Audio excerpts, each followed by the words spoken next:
भैया Hi. wow भैया what a beautiful vacation home মঞ্জাইৰ Nishita মায়ানগৰী মুম্বাইত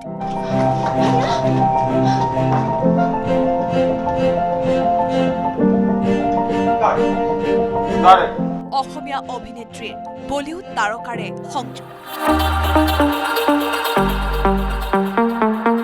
সঞ্জয় দত্তৰ সৈতে একেখন স্ক্ৰীণত অসম তনয়া অসমত নহয় মায়ানগৰী মুম্বাইত দপদপাইছে মুহময় নিশিতা গোস্বামীয়ে বলিউডৰ মেগাষ্টাৰ সঞ্জয় দত্তৰ সৈতে অভিনয়ৰ বাবে আমন্ত্ৰিত হ'ল নিশিতা গোস্বামী অসমীয়া সাজপাৰৰ উপৰিও ভিন্ন সাজত দেখিবলৈ পোৱা গ'ল নিশিতা গোস্বামীক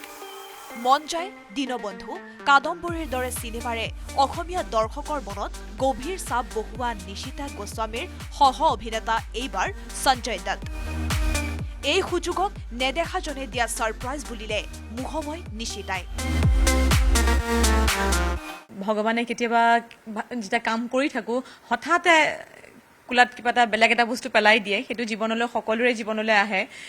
মোৰ জীৱনলৈ তেনেকে আহিছে বহুবাৰ গতিকে এইবাৰো তেনেকে পটকে কিবা এটা ছাৰপ্ৰাইজ এটা আহি গ'ল আৰু সেই সুযোগ পালো আৰু পাই আগবাঢ়ি গ'লো সেই কামটো লৈ পেলাই আৰু কৰি খুব আনন্দ হ'ল খুব বেলেগ ধৰণৰ এক অভিজ্ঞতা লাভ কৰিলো বলিউড সেলিব্ৰিটিয়ে পূৰ্বৰে পৰাই চিনাকি আছে নেকি বুলি সোধাত নিশিতা গোস্বামীৰ ৰসিকতা চিনাকি থকা হলে ভাত খোৱালোহেঁতেন আই উইচ আগৰ যদি চিনাকি থাকিলেহেঁতেন মই মোৰ ভেটাপাৰা ঘৰলৈ ভাত খাবলৈ মাতিলোহেঁতেন টেঙা মাছৰ জোল খোৱালোহেঁতেন কিন্তু নাই মোৰ তেনেকুৱা বপাই কোনো চিনাকি নাই নিশিতা গোস্বামীয়ে ক'লে কিদৰে আহিছিল সুযোগ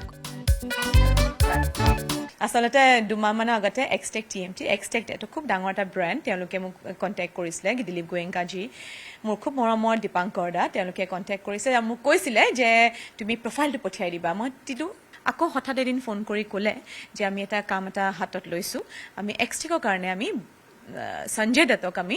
ব্ৰেণ্ড এম্বেছাডৰ হিচাপে চাইন কৰিছোঁ TMT বাৰ হয় তেতিয়া মই ক'লোঁ যে মোক কিয় বিচাৰিছে আপোনালোকে তেতিয়া তেওঁলোকে ক'লে যে আমি